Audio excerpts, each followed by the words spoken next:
I'm Ted Leverette, broadcasting from partneroncall.com. I'm the original business buyer advocate. I've been helping people worldwide for over 30 years prepare themselves and then find and buy the right businesses the right way. I'm not a business broker, never been one. So what are the stages of due diligence? I think that it begins with you swiftly, but not recklessly, driving by, which occurs before an IOI, or maybe even, it's an indication of interest, IOI. That's when you see the big picture. You're going to see the buyer competition for sure. You're going to see the sellers and brokers. You're going to see the company's annual financial statements. And you're going to get an overview of the non-financial factors, And so that's the drive-by. And after that, you're going to have a more deliberate and slower walk-by.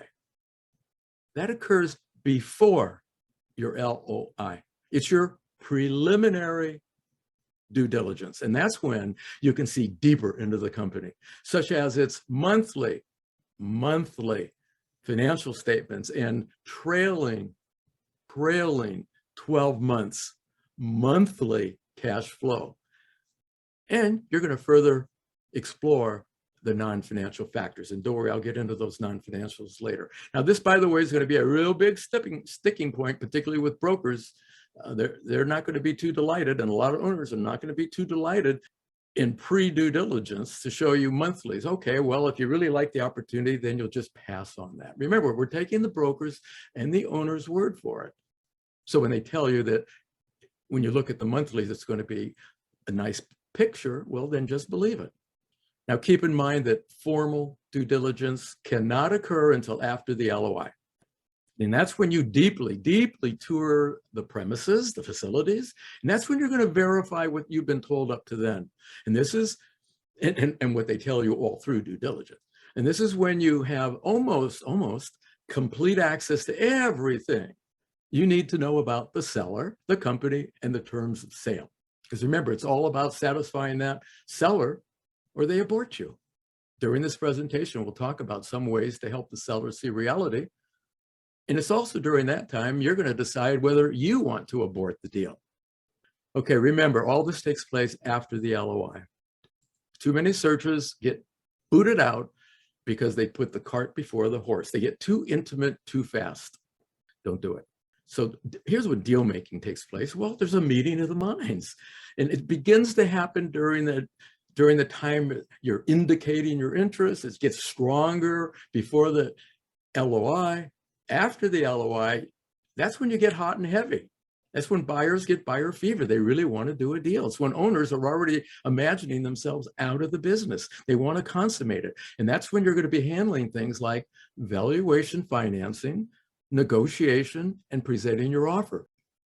Biggest mistake I see searchers make is they lose opportunities because they camp out in the first few moments on valuation financing and they try to negotiate. Very self-defeating. How does pre-LOI due diligence differ from formal due diligence? By the way, all these things you see on the screen, those are questions. So anyway, how does pre-LOI due diligence differ from formal due diligence? Well, I sort of hinted at it, that pre-LOI due diligence is the bird's eye view. It's the bird's eye view of the company, bird's eye view of due diligence. You do it like peeling an onion. It's easy to understand and simple to handle. It must be easy to understand and simple to handle in pre-LOI. Formal due diligence, well, it's not easy to understand. It's definitely not easy to handle, but that doesn't happen until after the LOI. We're trying to get to that LOI. So are there risks of proceeding to an LOI with only high-level diligence and gut check? I love that question when it came in. I almost didn't answer because I thought this guy he's playing around with me. It's a rhetorical question. Of course it's risky to go to an LOI if you just barely have glimpsed the company. Listen to this one. I hear it all the time. Ted, it's the best they can do. That's what the unprepared sellers are being characterized by by buyers who say, what the hell are they talking about?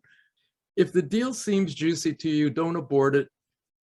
Even though you might not be able to get all the due diligence you want done in before the LOI. This is the escape for what I told you earlier.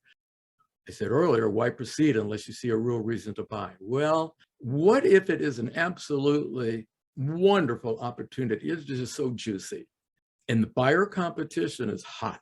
Well, maybe what you ought to do is propose a conditional LOI, with lots of outs on it. I mean, not so many outs on it that no one's going to sign it. And again, this is where savvy legal counsel comes in. It's where I come in.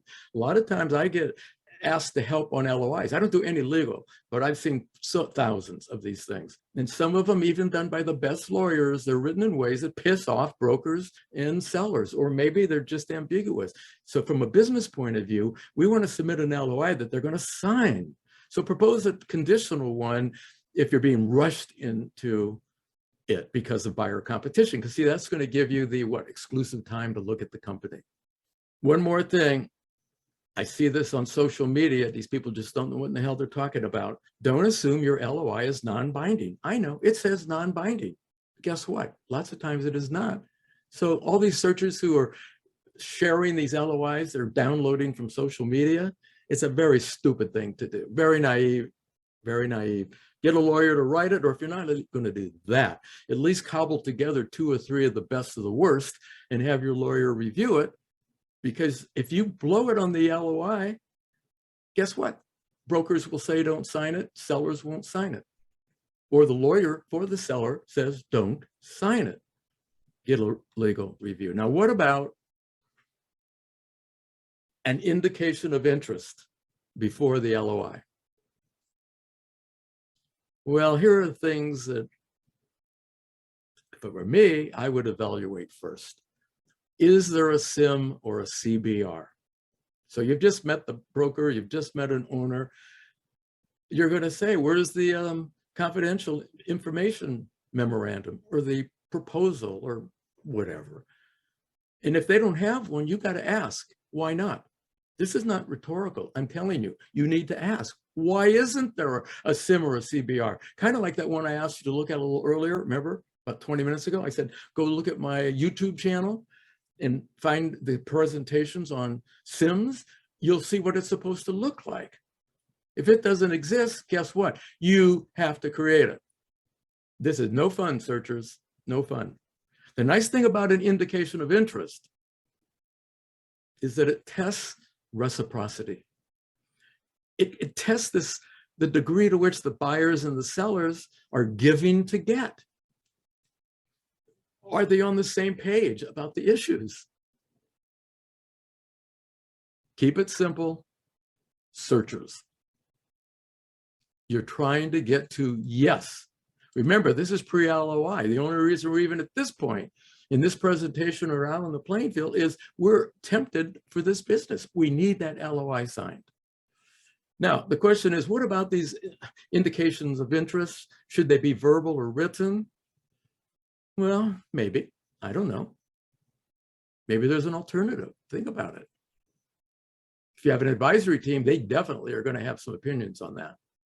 I don't want to be on record about it because it varies about the situation, and buyer competition is the elephant in the room.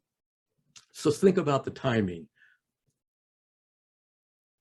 If the buyers are breathing down your neck, searchers, keep in mind that an indication of interest, particularly if you submit it in writing, is another decision point. You're asking for everybody to stop, shut up, and go talk to their advisors or stay up all night thinking about it. So if you submit a written indication of interest, you just stalled the deal.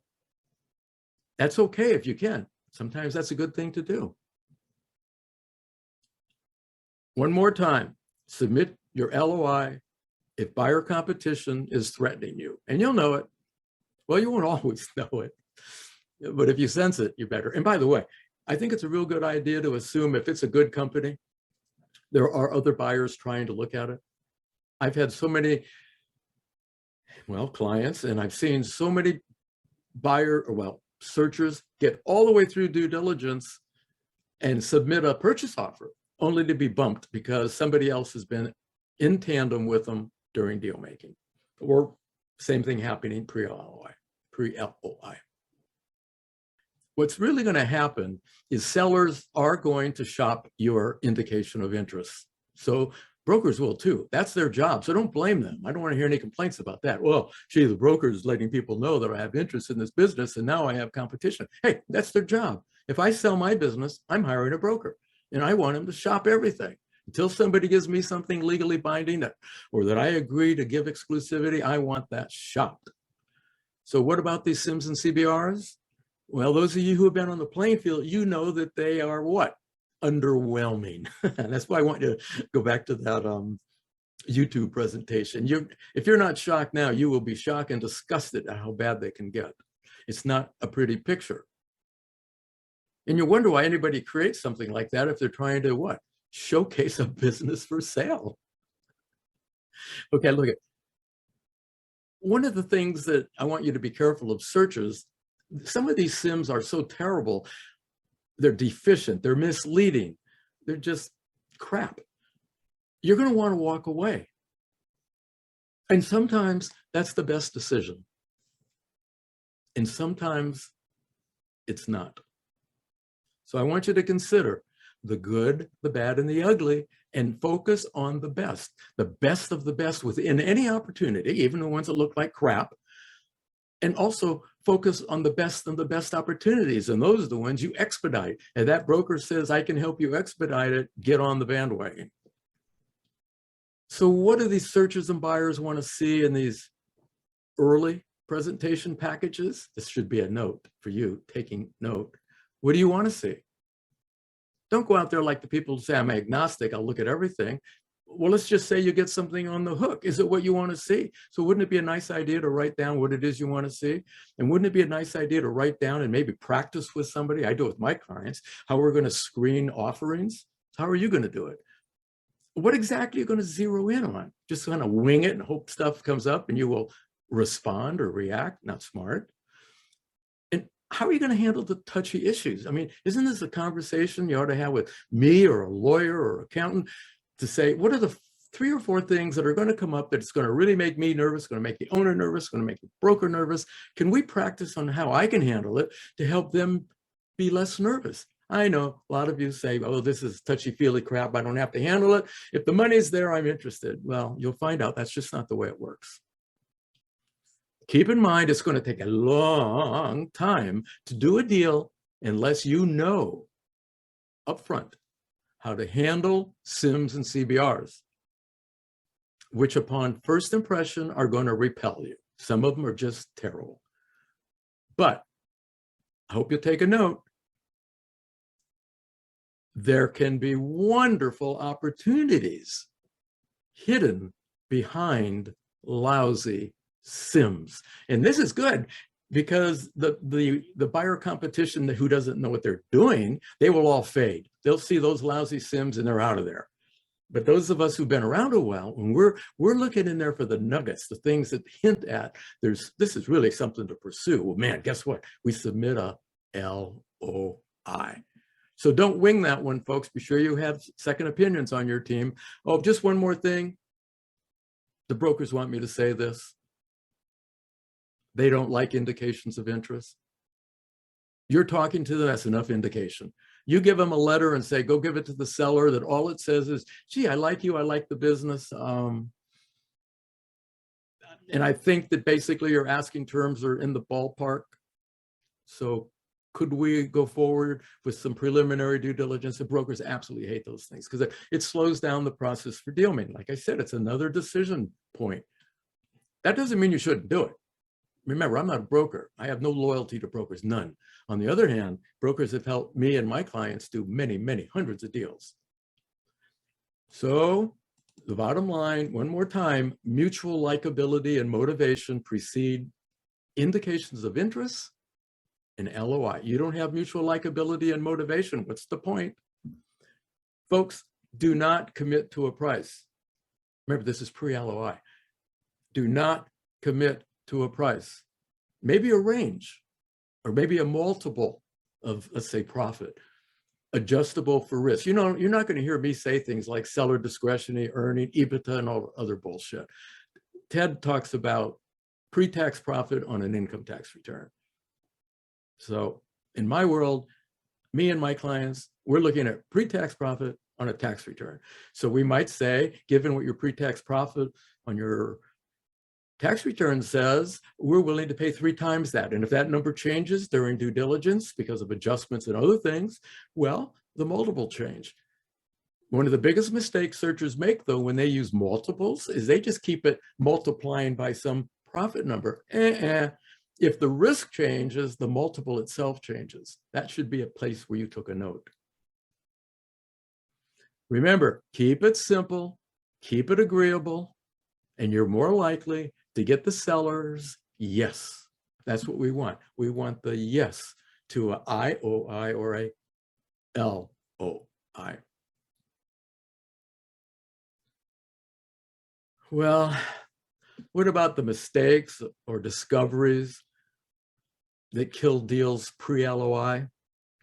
If you see my cursor, I'm playing around over here in that column.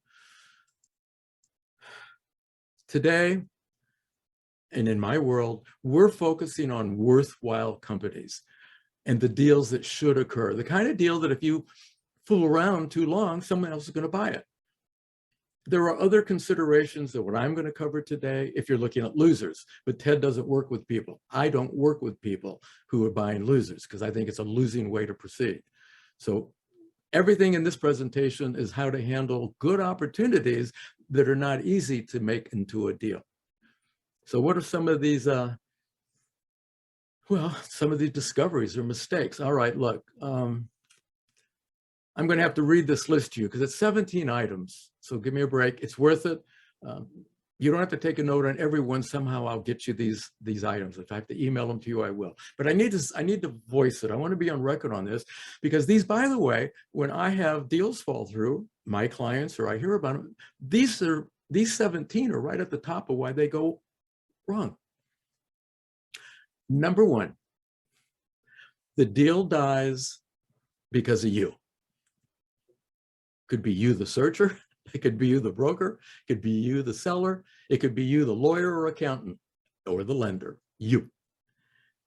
If you're the searcher, you just can't sell your capabilities. You're just not doing a good enough job of selling the other side of the deal-making table that you can do it, that you can buy and succeed with the company.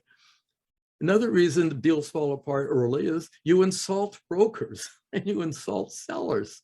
Now, of course, in this group, I know none of you are going to do that. But for the record, I'm just letting you know there are an awful lot of people out there who insult brokers and what?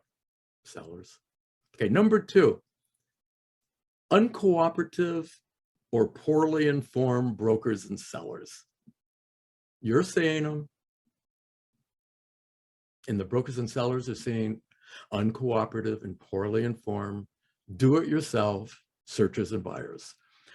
These are killing deals. Number three, don't worry, we're going to get some really dangerous ones. These are kind of easy because it blows up real early, not much harm done. Number three, inadequately involved or incompetent advisors, and there are a lot of them. Number four, forcing the issue of deal structure, financing, and taxation. Don't do it too soon. It's a good way to kill the deal. Now we're getting into the danger. Adjustments and add backs. Well, okay, sure. They may be unacceptable. In fact, they almost always are unacceptable if you're a searcher. It doesn't mean they're wrong, but at the beginning, you may think they're unacceptable. So be careful. Don't be too argumentative unless you want to kill the deal. How about number six? I see this every day. Incomplete or unreliable accounting. You're going to see it, but don't let it kill the deal yet, unless you have other reasons to kill it. We can work on that crappy accounting later. Number seven, what about when there's denial of access or unreasonable deferral of information, holding back things that a searcher needs to know about the company or about the seller? When I say company, I am talking about things like the key employees, etc. Well, okay, that's a tough one. You have to think about why they're hiding the information. Or maybe they're not trying to hide it. Maybe they're just withholding because the owner is excessively nervous. Or maybe it's a broker who's not so experienced and just doesn't know how to let the information drip out in a safe way to you, the searcher. Number 8, unreasonable asking prices and terms. I said it earlier, do not excessively argue about it now.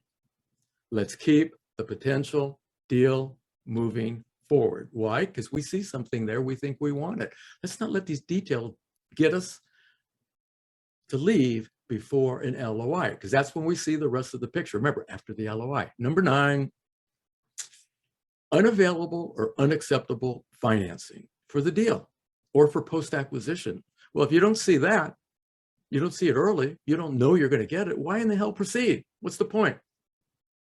And if there's no seller financing, why not ask why not? My feeling is there needs to be.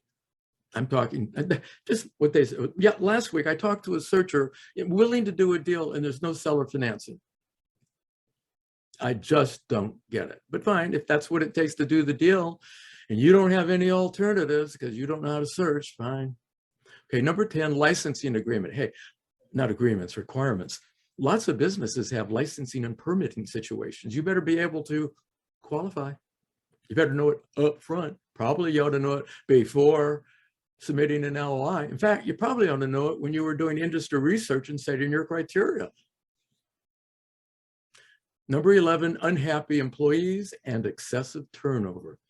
You do not want to go into that kind of snake pit. And you don't have to, if you know how to find the best opportunities. In fact, all these risks we're talking about today, all of them, they are not a problem if you only evaluate winners, the best businesses for sale. We're almost done with this list. Number 12, customer dissatisfaction or churn. Pay close attention to that one. Some owners are trying to get rid of their don't-wanter to greater fool buyers. Number 13, product liability. Number 14, negative cash flow. This is another one. Too many people are killing deals unnecessarily too soon. I'm not sure that it's a good idea before the LOI to abort a deal because of negative cash flow.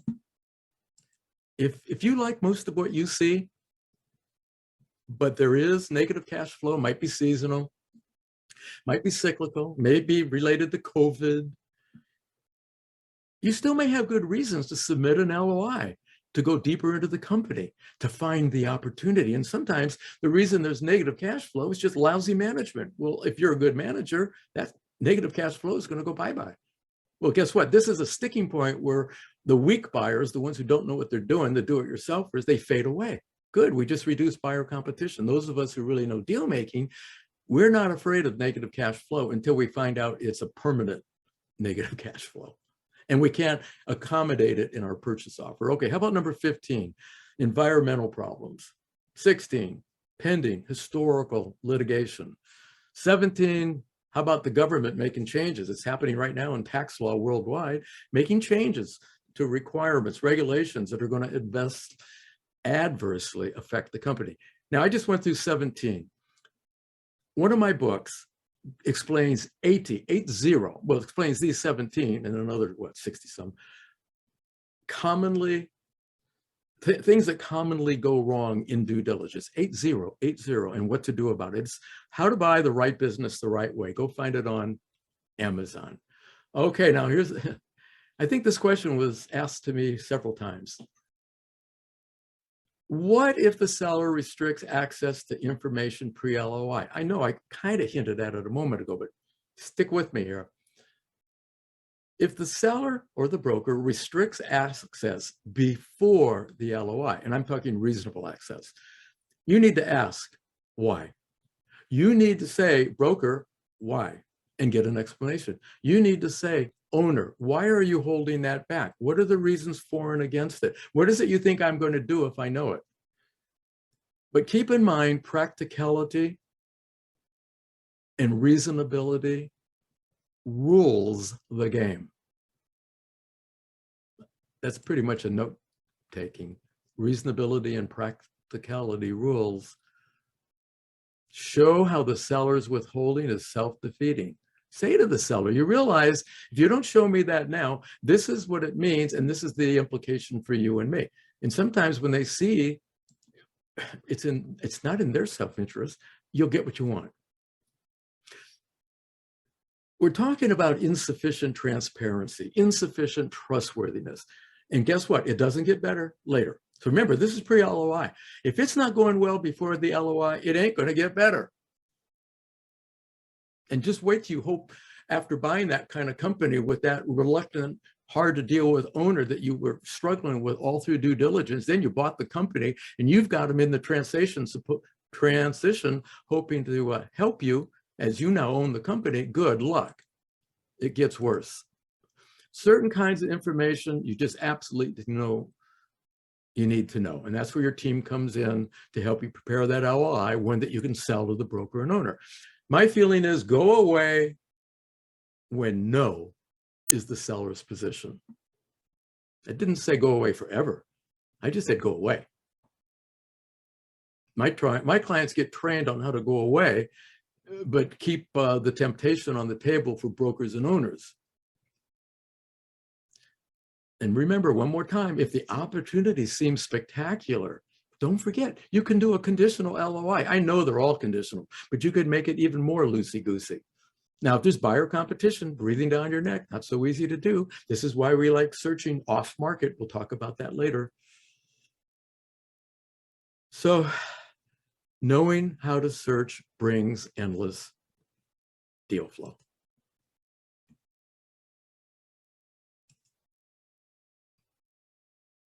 What are the basic or maybe some of the best questions or topics to cover pre-LOI?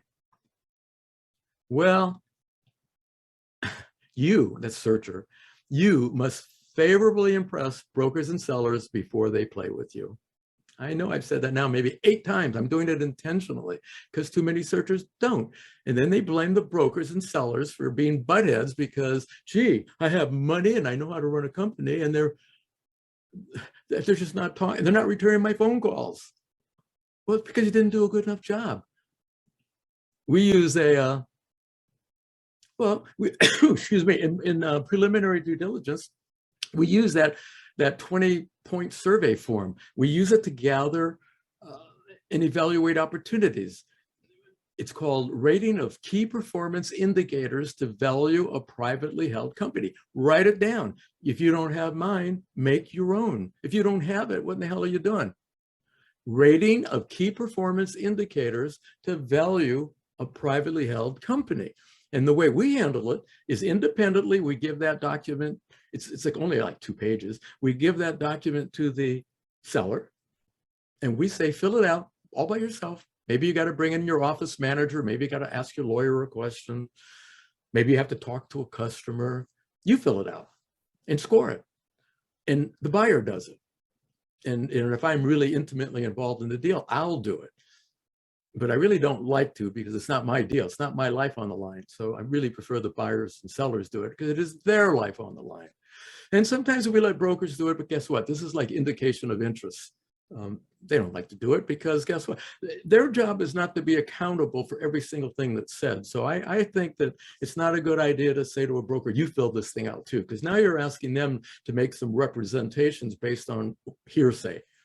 Remember, everything a broker knows about a business is hearsay.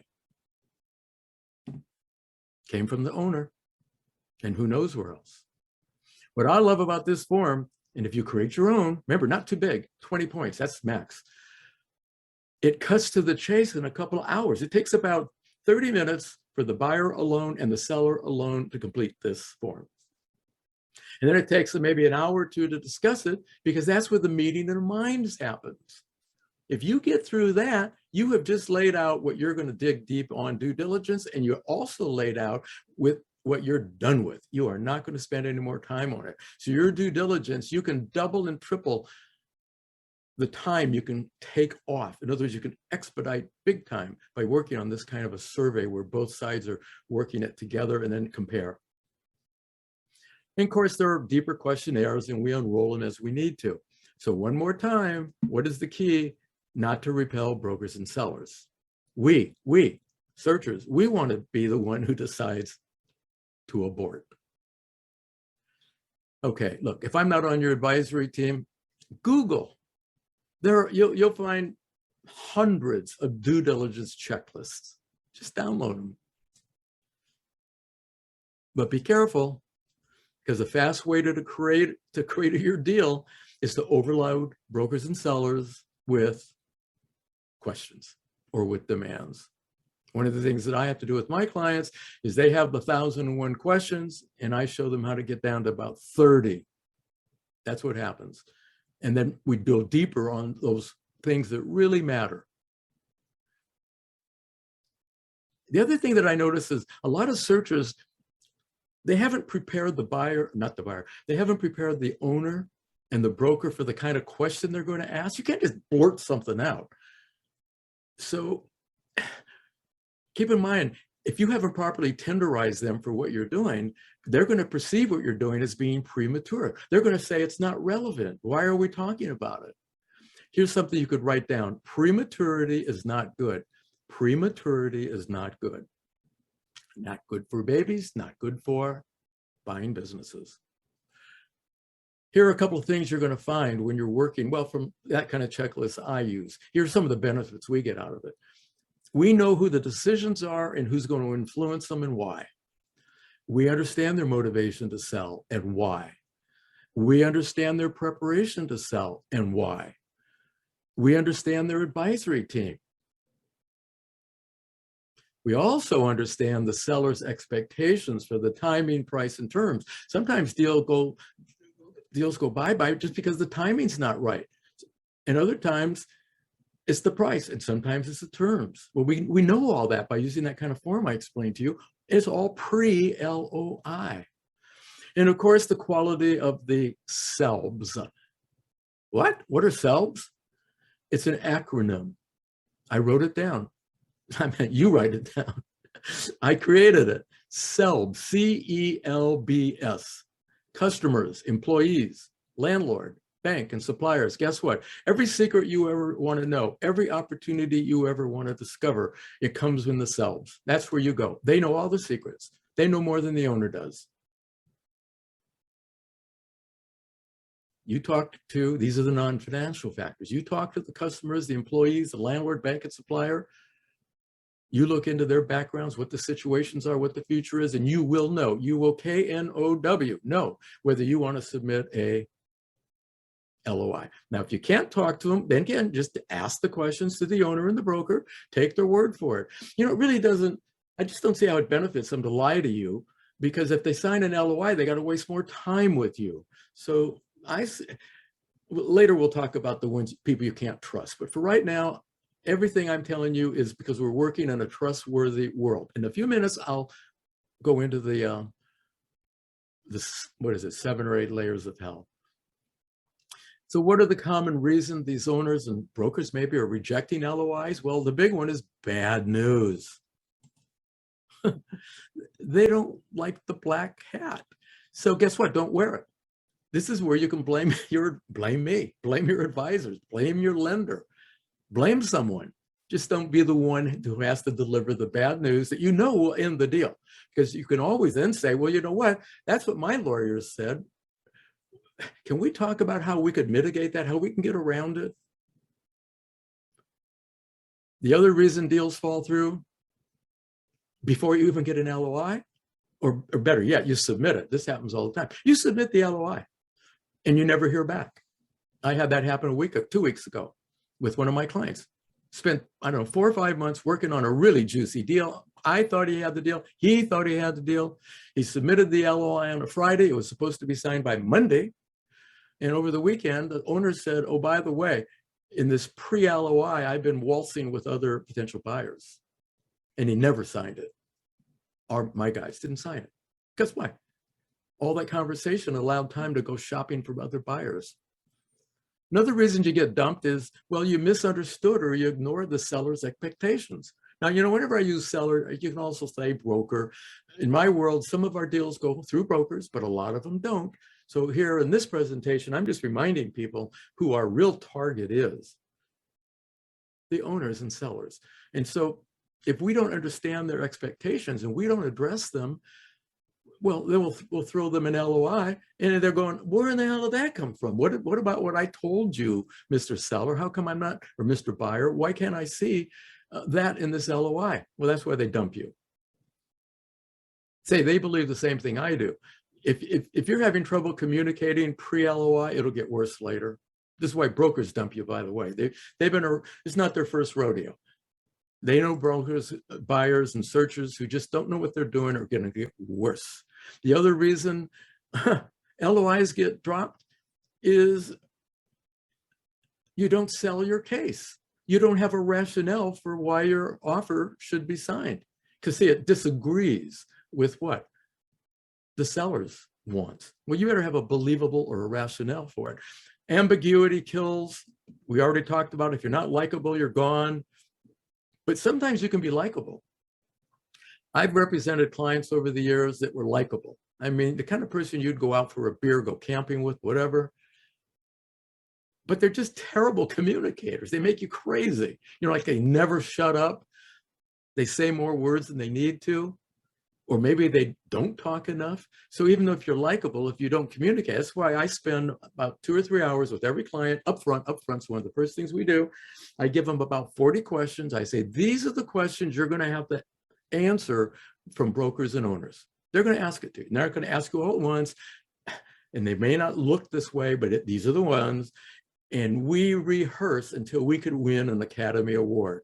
That means my guy, the buyer, when he gets asked that question, he knows how to say it in fewest words, in a likable manner, being transparent and telling the truth. Just like in script writing, it's got to be done impeccably.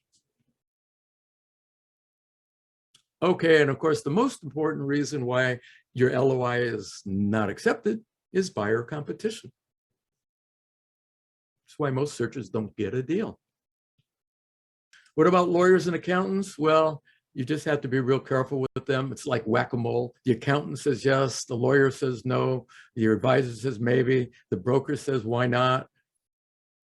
Be careful introducing your team too soon to sellers, because if you do, they might bring in their lawyer and accountant, and I promise you, unless there's a really good broker involved for the seller, the owner is going to have a lawyer and accountant who don't want you to buy the company. It's not a good thing. So you don't want to get your team too involved with owners too soon.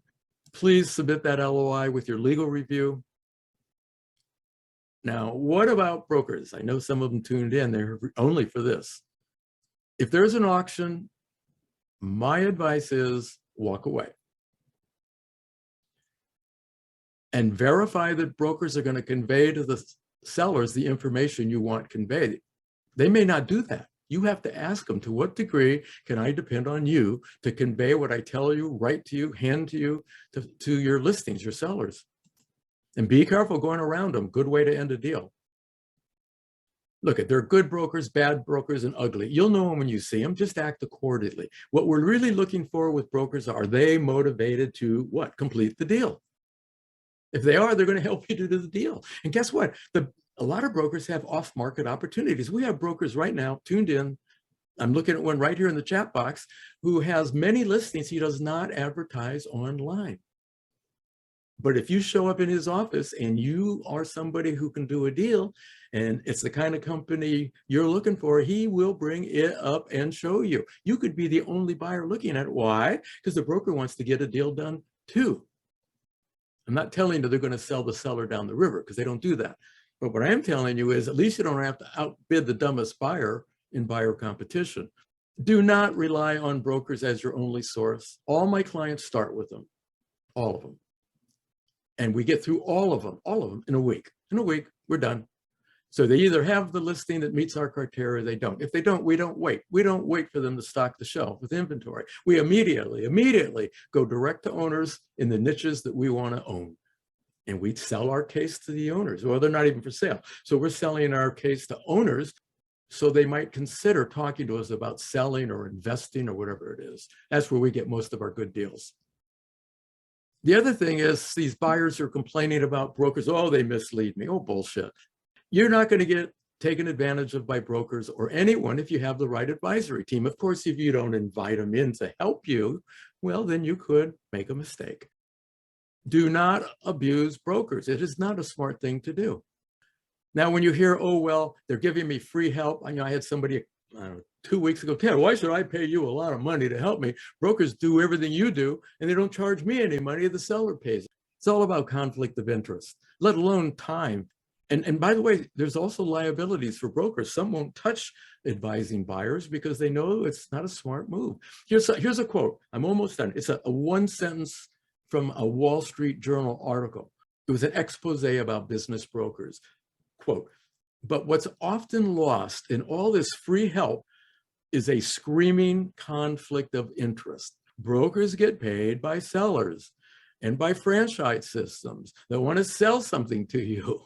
So figure it out. Coaches, hey, if you're a do-it-yourselfer, good luck. Now, there are pros and cons, so you got to know how to evaluate that. Be careful of the illegitimate experts. Go to my YouTube channel. Just go to YouTube, Ted Leverette in the subject, hit search, look for my YouTube presentation, The Truth About Illegitimate Seminars and Deal-Making Experts. The Truth About Illegitimate Seminars and Deal-Making Experts.